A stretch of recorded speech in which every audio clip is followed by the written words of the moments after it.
Recent এক্সামগুলোর দিকে তাকালে তোমরা যারা পরীক্ষার্থী আছো তারা নিশ্চয়ই খেয়াল করছো যে সায়েন্স অ্যান্ড টেকনোলজি থেকে কিন্তু খুব সোজাসাপটা কোশ্চেন আর আসে না। একদম কারেন্ট কোনো ঘটে যাওয়া বা বিশেষত কোনো আবিষ্কার বা এমন কিছু ঘটনা ঘটলো যেটা মানে পৃথিবীর বুকে প্রথম, এরম টাইপের কোশ্চেনগুলো কিন্তু সায়েন্স অ্যান্ড টেকনোলজি থেকে প্রায়শই আসছে। তো সেই দিকে খেয়াল করে সায়েন্স অ্যান্ড টেকনোলজিকে কিন্তু একটু বেশি ফোকাস করে এগোতে হবে। তো তেমনি আজকের একটা টপিক নিয়ে আমরা পড়বো প্রভাত 3 মিশন, যে ইএসএ। একদম সহজ সরল বাংলা ভাষায় আমরা বুঝে নেব জিনিসটা কি। দেখো, প্রভাত 3 মিশন হলো একটি গুরুত্বপূর্ণ মহাকাশ মিশন যা পরিচালনা করেছে ইউরোপিয়ান স্পেস এজেন্সি, ইএসএ, যেটাকে আমরা সংক্ষেপে বলছি ইউরোপিয়ান স্পেস এজেন্সি। তাহলে প্রভাত 3 এই মিশনটা কি রিলেটেড, সেটা হচ্ছে মহাকাশ মিশন। পরিচালনা করলো কে? European space agency. প্রতিটা লাইন থেকে কোশ্চেন আসতে পারে আগামী দিনে। এর মূল লক্ষ্যটা কি? মূল লক্ষ্য হলো কৃত্রিম সূর্যগ্রহণ, যেটা আর্টিফিশিয়াল সোলার এক্লিপস। এর মূল লক্ষ্য তাহলে কি হলো? কৃত্রিম সূর্যগ্রহণ ঘটানো, যেটা কৃত্রিম সূর্যগ্রহণের ইংরেজি ফর্ম হচ্ছে আর্টিফিশিয়াল সোলার এক্লিপস। তৈরি করে সূর্যের বাইরের স্তর, সূর্যের যে বাইরের স্তরটা আছে সেটাকে কি বলে? সোলার করোনা কে বিস্তারিতভাবে অধ্যয়ন করা বা ব্যাখ্যা করা বা তার সম্বন্ধে জানা। তাহলে প্রভাত 3 মিশন, মহাকাশ মিশন, কে কন্ডাক্ট করলো? European space agency. এবং এটা কেন করা হলো? সেটা হচ্ছে কৃত্রিম সূর্যগ্রহণ ঘটানোর জন্য। চলো এর ভিতরে আরো একটু ঢুকি। এই মিশনের মানে বৈশিষ্ট্যটা কি? মিশনের প্রধান বৈশিষ্ট্য হচ্ছে আর্টিফিশিয়াল সোলার এক্লিপস তৈরি করা, কৃত্রিম সূর্যগ্রহণ তৈরি করা।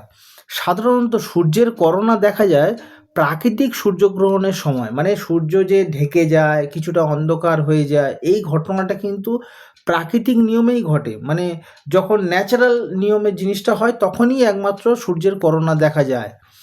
প্রভাত 3 দুটি স্যাটেলাইট ব্যবহার করে, প্রভাত 3তে কিন্তু দুটো স্যাটেলাইট ব্যবহার করা হবে এবং ব্যবহার করে কী হবে? মহাকাশেই কৃত্রিম সূর্যগ্রহণ তৈরি করবে। তাহলে প্রভাত 3-র কাজ হচ্ছে প্রকৃতির যে সূর্যগ্রহণ ন্যাচারালি হয়ে থাকে সেই ঘটনাকে আর্টিফিশিয়ালভাবে ঘটানোই হচ্ছে এই মিশনের প্রধান বৈশিষ্ট্য। এবার দেখো, বলে দিলাম যে দুটো স্যাটেলাইট পুরো ব্যাপারটা ঘটাবে, তো দুটো স্যাটেলাইট একসাথে কাজ করবে।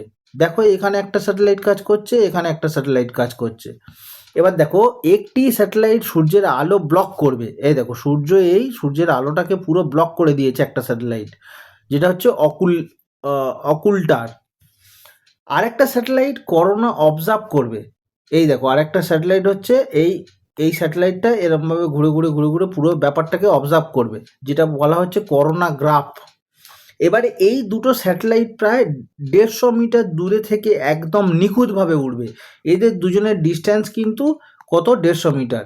এই 150 মিটার ডিস্ট্যান্স মেনটেন করেই কিন্তু তারা পরস্পর থেকে দূরে উড়বে। এবারে প্রিসিশন ফরমেশন ফ্লাইং টেকনোলজি, সেটা আবার কী রে বাবা? এই মিশনের স্যাটেলাইটগুলো মিলিমিটার অ্যাকুরেসিতে অবস্থান ধরে রাখবে। এই যে বলছি দুটোর ডিস্ট্যান্স যে ব্যাপারটা, সেটা কিন্তু মিলিমিটার অ্যাকুরেসিতে অবস্থান সবসময় ধরে রাখবে তারা। কোনোভাবে একজনের থেকে আরেকজনের বেশি দূরত্ব হবে না, আবার কম দূরত্ব হবে না। আর আরেকটা কি না, এটি ফিউচার স্পেস মিশনের জন্য গুরুত্বপূর্ণ প্রযুক্তি। প্রভাত 3 তাহলে বুঝতেই পারছো যে আগামী দিনে একটা মানে এই মিশনটা একটা গুরুত্বপূর্ণ ভূমিকা নিতে চলেছে। আচ্ছা, কেন এই মিশন গুরুত্বপূর্ণ এটা আগে বুঝতে হবে। মিশন তো বুঝলাম জিনিসটা কি, তার কি হবে না হবে, কিন্তু গুরুত্বটা তো বুঝতে হবে। প্রভাতী মিশনের সাহায্য করবে বুঝতে, কি বুঝতে সাহায্য করবে? সূর্যের করোনা কেন এত গরম, 1 নম্বর সূর্য কেন এত গরম, সোলার উইন্ড কিভাবে তৈরি হয়, সূর্যের ম্যাগনেটিক অ্যাক্টিভিটি কিভাবে পৃথিবীর স্পেস ওয়েদারকে প্রভাবিত করে। 3টে মেন কারণ কিন্তু জানতেই হবে। 1 নম্বর সূর্যের করোনা কেন এত গরম হচ্ছে, 2 সোলার উইন্ড কিভাবে তৈরি হচ্ছে, এবং সূর্যের ম্যাগনেটিক অ্যাক্টিভিটি কিভাবে পৃথিবীর স্পেস ওয়েদারকে প্রভাবিত করছে। এই 3টে জিনিস জানার জন্য মেনলি প্রভাত 3 মিশন। এবার পৃথিবীর জন্য এর গুরুত্বটা কি? সোলার করোনা গবেষণা করলে আমরা বুঝতে পারবো, কি কি জিনিস বুঝতে পারবো? স্যাটেলাইট কমিউনিকেশন ডিসরাপশন কেন ঘটে থাকে, বা জিপিএস ফেলিওর, অনেক সময় ঘটে থাকে জিপিএস ফেলিওর বা পাওয়ার গ্রিড ডিস্টারবেন্স।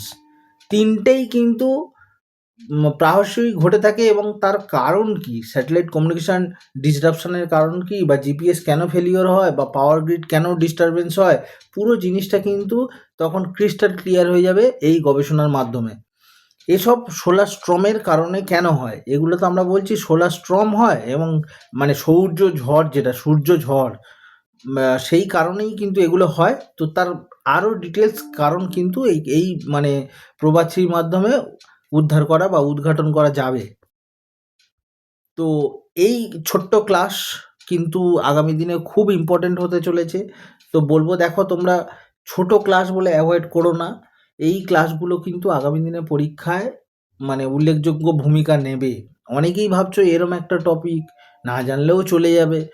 আর সেটা অনেক সময় সায়েন্স অ্যান্ড টেকনোলজির কোশ্চেনগুলো এমনই আসে না, অনেকে অ্যাভয়েড করে। কারণ জানে এমনিই কমন আসে না। তো দেখো না, এরম ছোট, ছোট টপিক যদি তোমরা নিজেদের নোট খাতায় যদি নোট ডাউন করে রাখতে পারো, তো আগামী দিনে আশা করি এখান থেকে এলে তোমরা নিশ্চয়ই পারবে। তো চলো, দ্যাটস ইট। খুব ভালো করে পড়াশোনা করো। আর ভোট চলছে বা ভোট ঘোষণা হয়ে গিয়েছে বলে আগামী ২-৩ মাস যে রেস্ট পাচ্ছ, এই রেস্টটাকে কিন্তু রেস্ট হিসেবে দেখো না। বুঝবে এই টাইমটা কিন্তু তোমার কাছে একটা হিউজ অপরচুনিটি তোমাকে নিজের তৈরি করে নেওয়ার। কারণ সবসময় সচরাচর এরকম সময় হয় না সারা বছর। কখন কি পরীক্ষা চলে আসে সেটা বোঝা যায় না। এই মুহূর্তে পশ্চিমবঙ্গের প্রতিটা পরীক্ষা বন্ধ হয়ে থাকবে এই ভোটের কারণে। তো এই টাইমে নিজের প্রিপারেশনটাকে একটু, সেই শার্পনেস বা ধারটাকে একটু বাড়িয়ে নেওয়ার সুযোগ। তো চলো, ভালো থেকো। টাটা।